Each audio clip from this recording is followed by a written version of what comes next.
oração. A palavra do Senhor nos diz, João 9,4, diz assim: é necessário que façamos as obras daquele que me enviou, enquanto é dia. Vem a noite, quando ninguém pode trabalhar. Eu vou ler novamente. É necessário que façamos as obras daquele que me enviou, enquanto é dia. Vem a noite, quando ninguém pode trabalhar. Vamos orar mais uma vez. Pai, nós precisamos da Tua graça nesse momento, Senhor. Ó Deus, que a Tua palavra, que é poderosa, que é autoridade, que é verdade, ó Deus, que ela seja pregada como tal aos nossos corações. Ó Senhor, que o Teu Espírito Santo possa operar nessa noite, trazendo iluminação ao nosso ser, para compreender as maravilhas da Tua palavra, a necessidade de compreendermos o tempo em que vivemos, para que assim possamos glorificar o Senhor e ser achados em Jesus Cristo, o nosso Salvador. É assim que eu te oro, pelo Teu Espírito Santo e a força que há em Ti, no nome e pelos méritos de Jesus. Amém.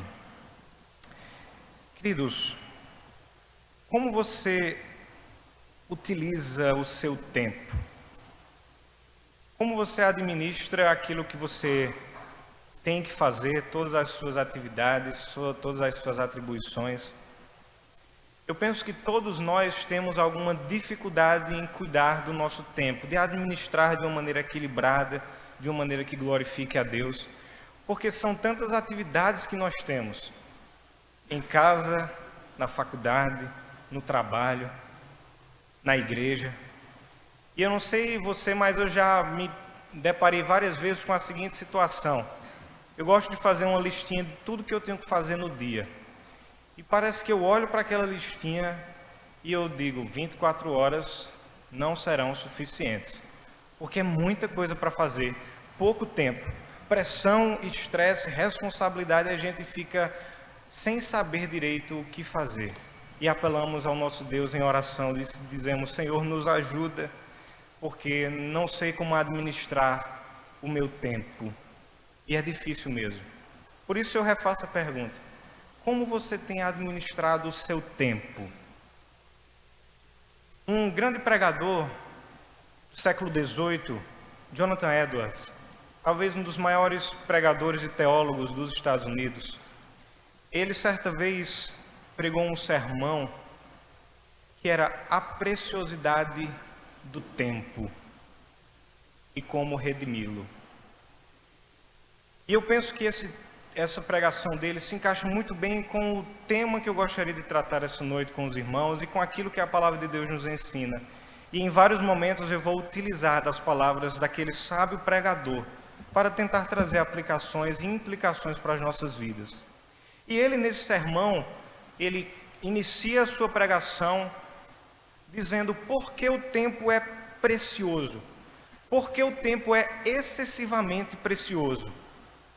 E ele vai dizer, em primeiro lugar, porque uma eternidade feliz ou miserável depende do bem ou do mau uso do nosso tempo. As coisas são preciosas, ele diz, em proporção ao grau que elas dizem respeito ao nosso bem-estar. E é verdade que o nosso bem-estar aqui nessa terra depende de como nós usamos o tempo. Se nós usamos mal o nosso tempo, certamente nós seremos tristes, amargurados. Muito mais superior a isso é a maneira com que usamos o tempo em relação à eternidade. Por quê? Nosso estado, através de toda a eternidade, depende de como nós usamos o nosso tempo aqui. Por isso que o tempo é tão precioso. Porque nós temos a oportunidade, pelo tempo, através do tempo, a maneira que nós utilizamos o tempo, de escapar da infelicidade eterna e de obter bem-aventurança e glória eternas. Sobre o uso do nosso tempo depende a fuga de um mal infinito e a conquista de um bem infinito. Por isso que o tempo é excessivamente precioso, porque a maneira que você usa o tempo aqui vai determinar o seu estado na eternidade. Porque o tempo ainda é excessivamente precioso, diz ele. Porque o tempo é muito curto. A escassez de qualquer produto ou de qualquer mercadoria, ela depende da sua disponibilidade no mercado. Quando há pouca oferta e existe uma procura muito grande, as pessoas atribuem um valor muito alto àquilo. Então, o que Jonathan Edwards vai dizer é que o nosso tempo aqui ele é muito curto. Por isso que os homens, se não valorizam, deveriam valorizar o tempo. Porque quando uma mercadoria é pouca, a gente dá muito valor a ela. Não sei se você já precisou fazer uma viagem longa e você tinha só uma garrafinha de água. Você valoriza muito. A coisa que você mais queria era que aquela água não se perdesse, você não esquecesse aquela garrafinha. Por quê? Você valoriza porque ela é pouca. E aí nós lembramos, e a gente sabe disso muito bem, porque a gente vive no Nordeste, seca. Nós valorizamos muito a água. Nesses dias a Cagepa teve um problema, parou o abastecimento em algumas áreas, e a gente valoriza, a gente gasta pouco, a gente quer guardar.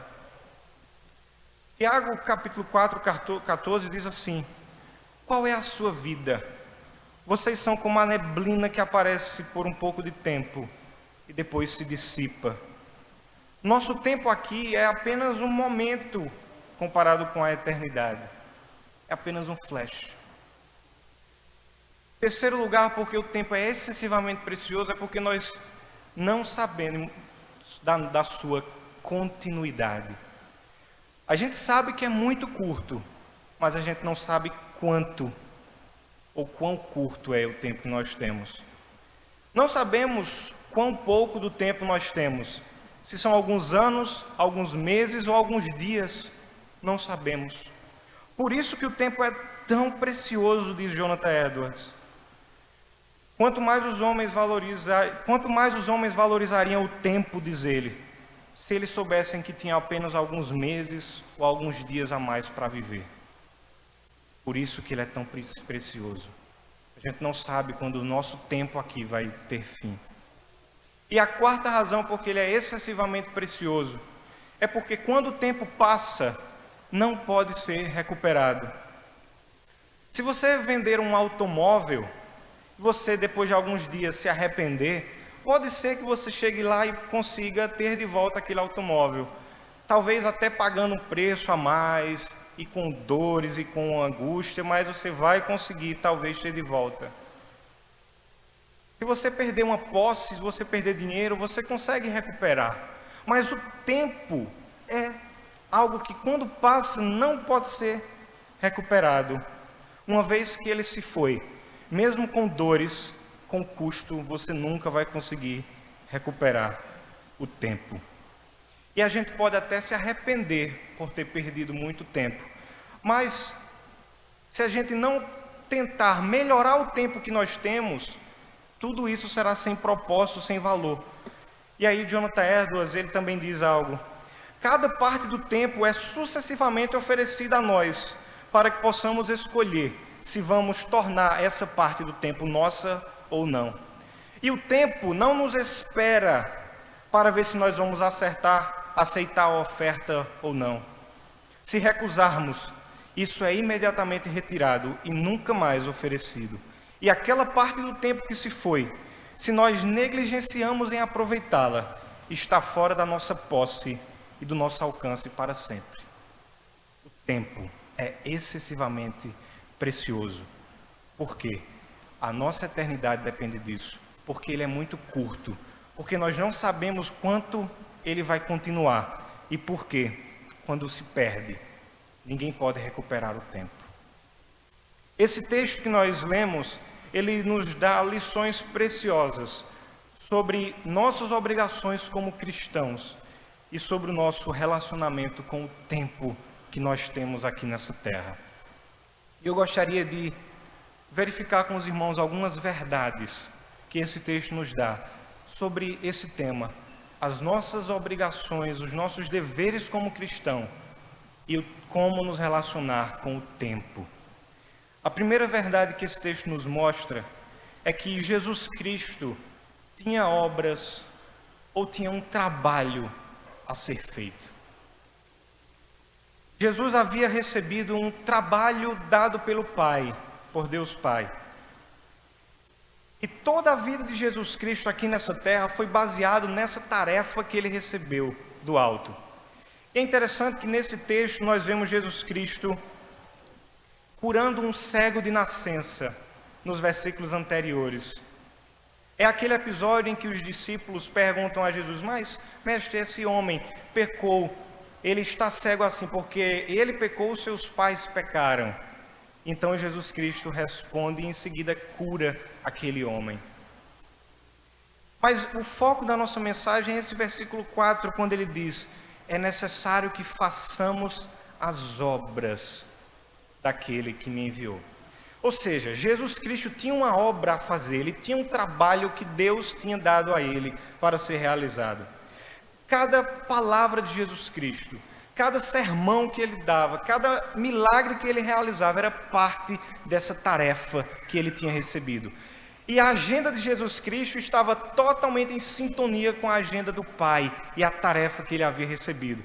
Onde quer que Jesus Cristo chegava, ele fazia a tarefa do Pai, ele fazia a obra do Pai. Ele não perdia oportunidades. Sempre que ele chegava no local, a mente dele estava em sintonia com a do Pai. E ele sempre fazia conforme o Pai lhe havia determinado. Por isso que em João capítulo 5, nós vemos algo muito interessante quando Jesus Cristo cura o paralítico. Ele vai dizer o seguinte, João 5,17: meu Pai trabalha até agora, e eu trabalho também. E lá no versículo 19 ele diz assim: em verdade lhes digo que o Filho nada pode fazer por si mesmo, senão somente aquilo que vê o Pai fazer, porque tudo o que este fizer, o Filho também faz. João 4,34 diz algo também muito interessante. Jesus Cristo diz: a minha comida é fazer a vontade daquele que me enviou e realizar a sua obra, o seu trabalho. Aqui o que ele está dizendo é aquilo que me sustenta, aquilo que me dá energia. A minha comida é fazer o trabalho, que isso é a vontade de Deus. E há um pastor, o pastor Steven Lawson, que ele diz algo muito interessante: não existe vontade do Pai sem trabalho do Pai. Não existe vontade de Deus sem a obra de Deus. A vontade de Deus para nós é que a gente também faça as obras do Pai. Assim como Jesus Cristo fez. A minha comida é fazer a vontade e assim fazer a obra que Ele me deu para fazer. Na oração sacerdotal de Jesus, em João 17, ele diz algo também tremendo. Ele diz: levantando os olhos aos céus, Jesus disse: Pai, é chegada a hora. E no versículo 4, eu glorifiquei-te na terra, tendo consumado a obra que me deste para fazer. Então, como Cristo glorificou o Pai na terra? Realizando a obra. Irmãos, preguiça e procrastinação com a obra de Deus rouba a glória de Deus. Eu te glorifiquei na terra, realizando a obra que tu me deste. Assim foi Jesus Cristo. Essa é a primeira verdade. Jesus tinha um trabalho a fazer. E Ele consumou esse trabalho, Ele consumou essa obra. Ele mesmo disse sobre a cruz: está consumado. E o que é isso? Todo o trabalho que Ele tinha para fazer, toda a tarefa, todas as responsabilidades, toda a atribuição que o Pai lhe deu, Ele consumou perfeitamente, em sintonia com a vontade do Pai.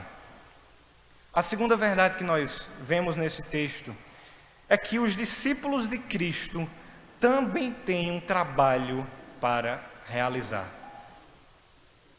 Veja só o tempo desse verbo que Jesus Cristo utiliza em João 9,4.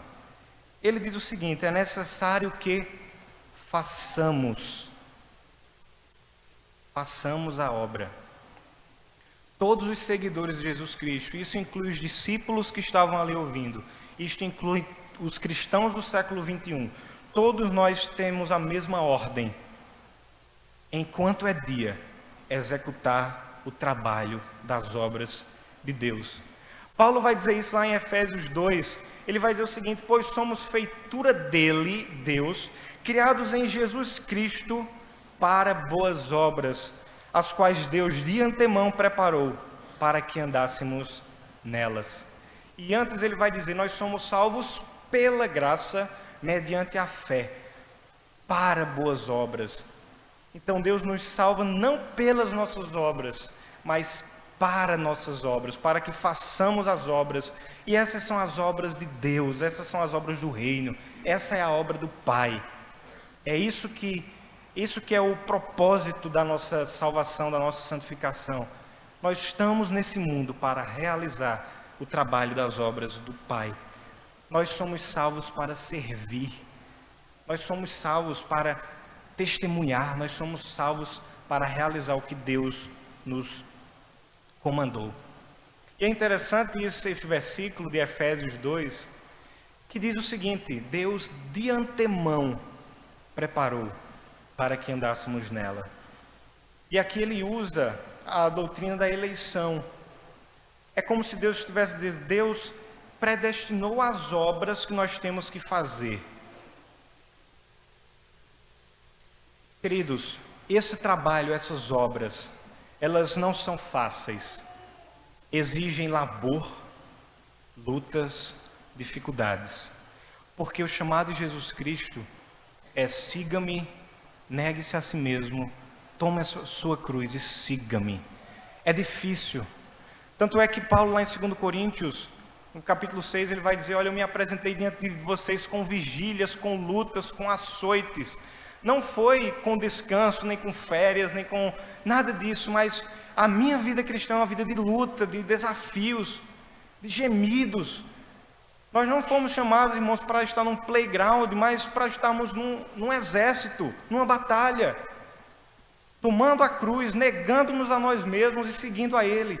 É um trabalho difícil, mas Deus nos comissionou para fazer a obra dele. A nossa salvação é para as obras, é para realizar a obra do Pai, é para fazer o que o Pai quer que a gente faça. E é interessante como a gente está falando de tempo. Na UMP a gente estava ontem lá no nosso estudo e muitas pessoas disseram: olha, eu estou com um trabalho de conclusão de curso para fazer. E é difícil. Você está aí com a sua especialização, tem que fazer uma monografia, tem que fazer uma atividade, e você pensa: não tenho tempo. Queridos, quanto mais difícil é a tarefa que nós temos que fazer, mais o tempo é necessário, mais ele é precioso. Por isso, não podemos desperdiçar o nosso tempo. Você tem um trabalho que Deus lhe disse para fazer na sua casa, na sua igreja, na sua faculdade, no mercado de trabalho. E você tem que, onde você estiver, estar com isso muito presente na sua mente. Eu tenho que fazer a obra do Pai. Eu não posso fazer simplesmente aquilo que eu quero. Mas se você está no trabalho, faça a obra do Pai lá no trabalho. Aqui eu não estou dizendo que a gente vai abandonar as nossas atividades e vai ficar num mosteiro e vai só se dedicar à leitura. Não. Você continua no mundo, mas você leva a palavra e a presença de Deus para as pessoas que estão no mundo. Isso é realizar a obra do Pai. Então saiba disso.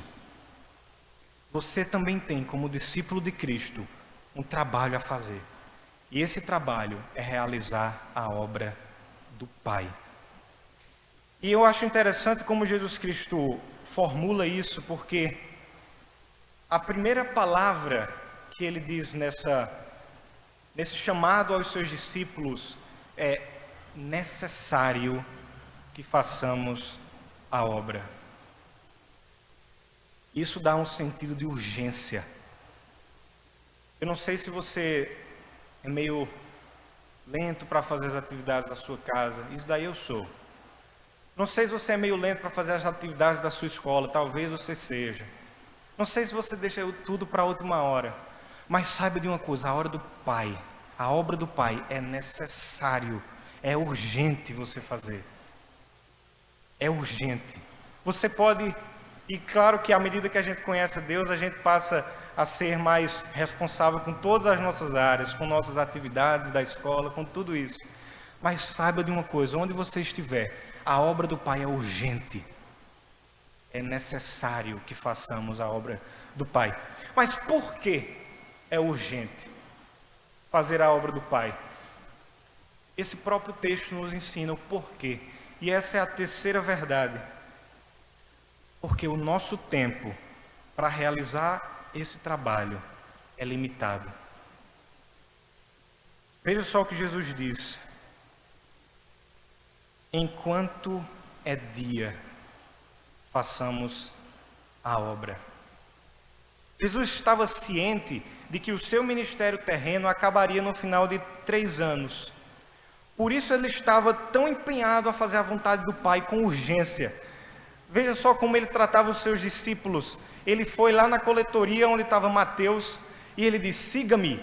Ele não disse, olha, amanhã você me segue. Ele disse, siga-me. E ele deixou tudo e seguiu.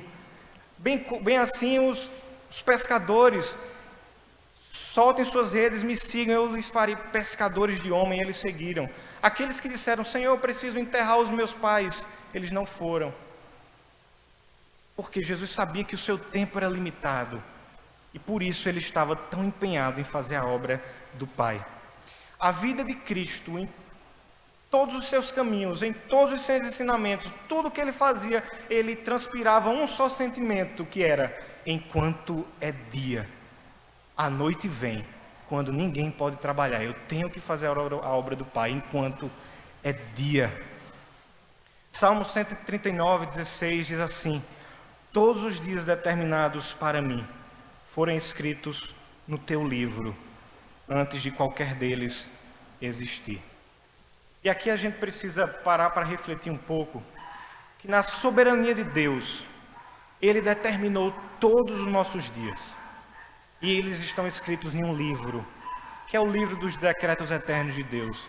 Nele estão todos os nossos dias, contados e determinados. E alguém já disse, eu não sei quem foi, eu até tentei procurar, mas a morte não será postergada. O dia da nossa morte não será postergado pela habilidade dos médicos, nem adiantada pela astúcia de Satanás. Porque Deus é soberano e Ele tem determinado os nossos dias.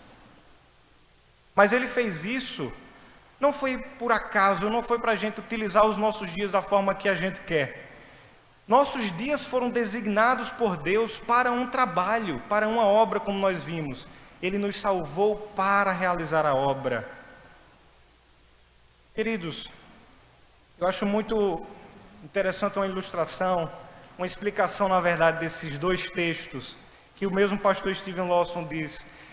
Se Deus, por um lado, Ele predestinou os nossos dias, Ele tem tudo determinado até o dia da nossa morte, Ele também determinou as nossas obras e aquilo que a gente tem que fazer. Mas se nós negligenciamos as nossas obras, o tempo passa. E, portanto, resta mais trabalho para a gente fazer e com pouco tempo. Por isso que a gente não pode desperdiçar a nossa vida. Porque o trabalho que Deus determinou está aí para nós fazermos, mas se a gente negligencia, o tempo passa. E a gente não faz, e o trabalho continua e fica mais difícil de realizar, porque você tem menos tempo, porque você desperdiçou oportunidades. E aí o que é que tem que ser feito?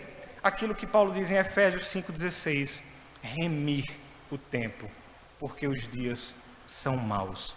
Remir o tempo é como oferecer um resgate, um pagamento muito alto para a gente ter o tempo. É fazer de tudo para aproveitar o que nos resta. Porque muito tempo a gente já perdeu, mas a gente pode ainda remir o tempo, resgatar aquilo que ainda resta, a gente ainda pode fazer a obra do Pai com o que a gente tem. Remir o tempo. Em suma, irmãos, o tempo é curto e o trabalho que temos que fazer para o Senhor é tão grande que nós não podemos desperdiçá-lo. A luz do dia vai acabar. Oportunidades perdidas jamais serão recuperadas. Que nós possamos resistir à preguiça na casa de Deus, a procrastinação com as coisas de Deus, o deixar para amanhã para as coisas de Deus. Por quê? Enquanto é dia, nós temos que fazer a obra do Pai, enquanto é dia. Que a gente possa resistir a essas coisas, assim como a gente resiste ao diabo e ao pecado. A quarta verdade que esse texto nos ensina, irmãos, é que a morte vem, e com ela teremos que prestar contas a Deus do que fizemos com o nosso tempo. É necessário que façamos as obras daquele que me enviou enquanto é dia. A noite vem, quando ninguém pode trabalhar. Essa noite era a morte de Jesus Cristo. E aqui o sentido é que naquela cruz, ele não poderia mais executar o seu ministério público, ele não poderia mais praticar os atos de misericórdia, ele não poderia mais pregar. E ali ele estava resoluto em seu caminho para Jerusalém, ele sabia que a morte o esperava, por isso que ele diz, a noite vem. Eu sei que a noite vem, essa noite é a morte. Queridos, a morte, ela é inevitável, ela está determinada, não sabemos quando. E a noite que veio para Jesus, a morte dele, também virá para nós. Não sei se daqui a muito tempo, não sei se daqui a pouco tempo, mas o relógio está contra nós. Hoje nós temos menos tempo de vida do que ontem. A noite vem. Por isso, irmãos, a noite está chegando. A minha noite está chegando, a sua também. O que você faz para o Senhor, o que você quer fazer para o Senhor, faça agora. Hoje é o dia aceitável ao Senhor. Hoje é o dia da salvação. E, queridos, quando a morte vier, você será responsável pelo uso que você fez do seu tempo. Mesmo Jonathan Edwards diz, o tempo é um talento que nos foi dado por Deus. Por isso, no final dos nossos dias, Ele nos chamará para uma prestação de contas. Nós somos servos. E como servos, nós vamos prestar contas ao nosso Mestre. Você está preparado para isso? Como você tem usado o seu tempo? Reflita com sinceridade no seu coração. Será que você tem usado o seu tempo para Deus? Ou você só tem usado para você mesmo? Lembra daquela história que Jesus contou que um homem tinha muitas posses e aí Deus fez prosperar a terra. E aí o que foi que ele fez? Eu vou construir celeiros ainda maiores para acumular para mim tudo que eu tenho que acumular, eu tenho que fazer isso, aquilo para mim, sem pensar em Deus, sem pensar no próximo. E aí a morte vem, a noite vem e toma aquele homem. E o que ele preparou? Qual o propósito em tudo isso? Se você quer fazer a obra de Deus, faça hoje. Porque a noite vem, nós prestaremos contas a Deus. 4 verdades, irmãos. Eu vou repeti-las para que a gente fique com elas na nossa mente. Jesus Cristo tinha obras, ele tinha um trabalho a realizar, dado por Deus. Nós, como discípulos de Jesus Cristo, também temos um trabalho a fazer, que são as obras do Pai, as obras do reino. O nosso tempo para realizar isso é limitado, por isso nós temos que fazer enquanto é dia. E em 4º lugar, a morte vem, que é a noite, e com ela a prestação de contas. Então, queridos, nesse instante eu gostaria de trazer algumas aplicações para nós. Como nós podemos utilizar o tempo que temos para realizar a obra de Deus para nós? Em primeiro lugar, aproveite as oportunidades que você tem. Não desperdice oportunidades. A vida que nós temos aqui é o nosso dia de oportunidade. O tempo que nós temos é o tempo de realizarmos. Quando nós morrermos, não haverá mais como realizar obras de misericórdia. não haverá mais tempo para fazer nada disso. Nós precisamos ter o cuidado de usar o nosso tempo, que é a nossa oportunidade, para glorificar a Deus e praticar o bem e amar o próximo. Aqui nesse texto, como nós vimos, Jesus estava e os discípulos estavam diante deles um cego de nascença. E nós vemos duas reações. A primeira foi dos discípulos que disseram: Senhor, ele é cego por causa do pecado dele ou dos pais? Eles olhavam para o passado. Mas sabe o que Jesus Cristo diz? É necessário que façamos alguma coisa. Ele não perdeu a oportunidade. Você também não pode perder as oportunidades que Deus lhe dá.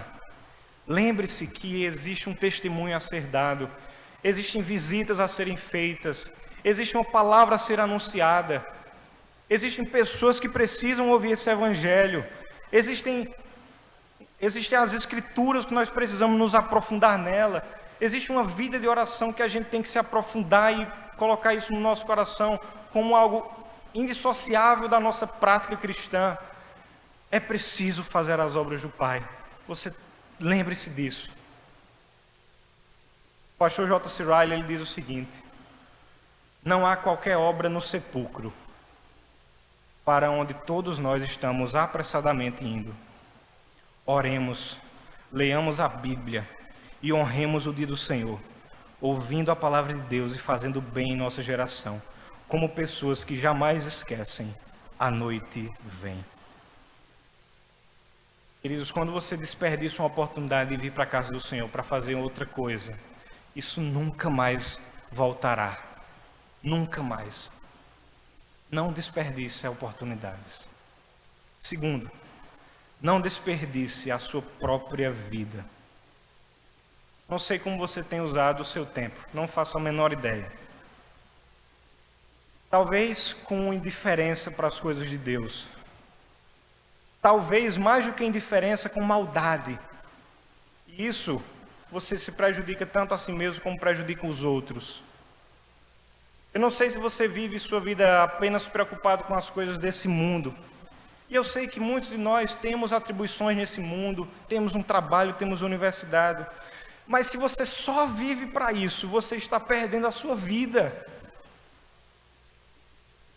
Se você só pensa no conforto dessa terra, você só pensa em acumular em riqueza em sua conta bancária, nos seus títulos, você está perdendo sua vida. E como alguém já disse, Deus não lhe chamou para construir impérios, não. Deus lhe chamou para fazer a obra dele, para ser discípulo. Não desperdice a sua vida. E eu volto para as palavras de Jonathan Edwards, ele diz: se nós vivermos 50, 60 ou 80 anos e não melhorarmos o nosso tempo, ninguém poderá nos ajudar. Tudo que podemos fazer é melhorar, é remir o tempo que resta. Se o homem passou toda a sua vida, mas alguns momentos não foram remidos, esses momentos não remidos se perdem. E somente aqueles que ele aproveitou são seus de verdade. E meu objetivo aqui não é desencorajá-lo e fazê-lo pensar que se você perdeu tempo na sua vida sem fazer a obra de Deus, não vale a pena fazer mais nada agora. O diabo é quem faz isso. Sabe como? O pastor Edwards diz: o diabo é que faz isso com a mente das pessoas. Porque quando elas são jovens, o diabo diz a eles: olha, há tempo suficiente. Siga sua vida, não há necessidade de ter pressa. É melhor você buscar a salvação no futuro. Então as pessoas acreditam nessa mentira. E depois, quando a juventude passou e aquele vigor já ficou para trás, o diabo diz a eles: olha, você já perdeu tanto, o melhor do seu tempo, que não vale a pena tentar fazer mais nada. E depois, na velhice, eles também acreditam no diabo. Então, para eles, nenhum tempo é bom. Nem o tempo da juventude, porque na juventude dá para ter prazeres e alegrias mundanas, nem depois de velho, porque o melhor da vida já se foi. Então o homem se vê arruinado e triste, e ele acredita nessas mentiras. Mas a verdade de Deus é que, pelo contrário, quando nós concebemos que muito do tempo já passou, aí é que é a hora de despertar e sermos sinceros conosco mesmo, dizer: Senhor, se possível, eu quero ter a vida eterna, mesmo me arrependido de ter perdido tanto tempo.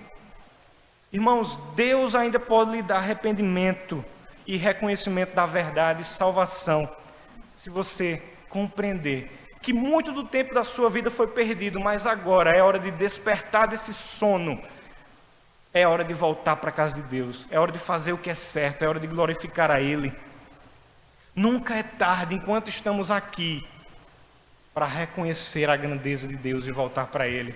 E você, se é jovem, adolescente que está aqui, não caia na cilada do diabo, que vai dizer: faça o que você quiser da sua vida, tenha seus prazeres, e lá no futuro você vai poder voltar para a igreja, vai reconhecer a Deus. Não caia nessa cilada, porque quando nós somos jovens é que nós ainda temos vigor para fazer a obra de Deus. Nós temos muito trabalho para fazer. Não desperdice o tempo que você tem. Desperte. E Deus pode lhe dar arrependimento. Deus nos chama para nos aplicarmos no seu trabalho, a nos render ao seu trabalho. Será que você não vai escutar nessa noite o conselho dessa verdade de Deus e vai preferir ouvir as ciladas do diabo que diz: ainda não é tempo?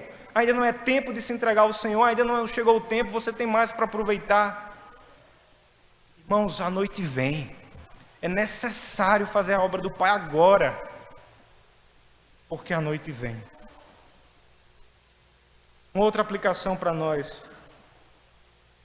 ajude outras pessoas a remirem o tempo delas. Há muitos que estão perdendo a vida, pensando que estão ganhando-a. Certamente você conhece alguém assim, mas ajude essas pessoas a entenderem que o melhor da vida é fazer as obras do Pai, que não há delícia maior, não há prazer maior, não há glória maior do que fazer a obra de Deus. Queridos, Jonathan Edwards faz uma outra aplicação que eu acho fantástica. E ele diz assim, e é isso que eu quero convidá-lo a fazer também. Eu quero apelar com a sua consciência e levá-lo para um lugar onde as pessoas não têm tanto tempo assim, no leito de enfermidade, no leito de morte. Será que você consegue ouvir o quanto essas pessoas dariam por um segundo a mais de tempo para fazer o que eles queriam, ou para fazer aquilo que Deus queria que eles fizessem? Há pessoas que não têm tanto tempo assim, que estão prestes a morrer. E mais ainda, eu queria levá-lo, se possível, na sua mente, para os portais do inferno, onde lá existem pessoas que estão em condenação, porque não aproveitaram o tempo que Deus lhes deu.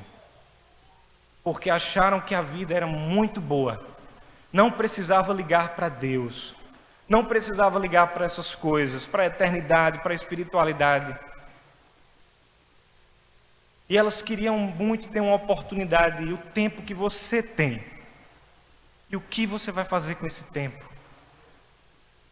Você vai desperdiçar a sua vida correndo atrás de coisas que não vão trazer nada para a sua salvação, nada para a sua eternidade. Queridos irmãos, resumindo a nossa mensagem, você tem pouco tempo aqui nessa terra. E você tem oportunidades de fazer hoje as obras do Senhor. Invista sua vida de maneira sábia. Faça as obras do Senhor. Você distanciou-se de Deus por um tempo. Entregue-se a Ele. E Ele vai lhe dar a maior alegria de todas, que é a alegria do retorno à casa do Pai. Se você faz as obras do Pai, continue.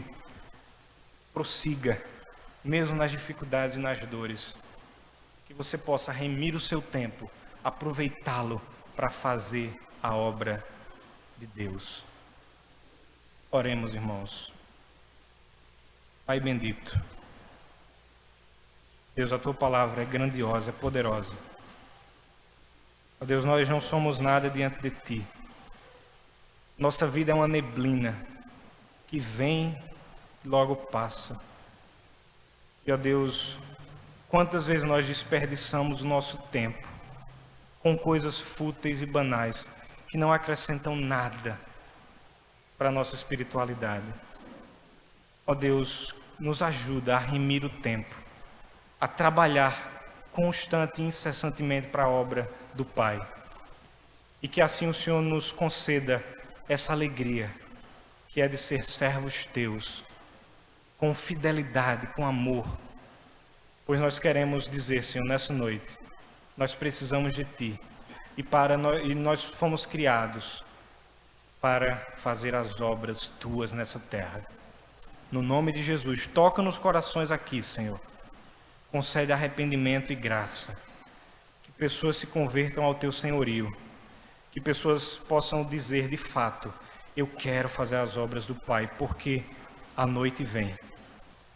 No nome de Cristo, amém e amém.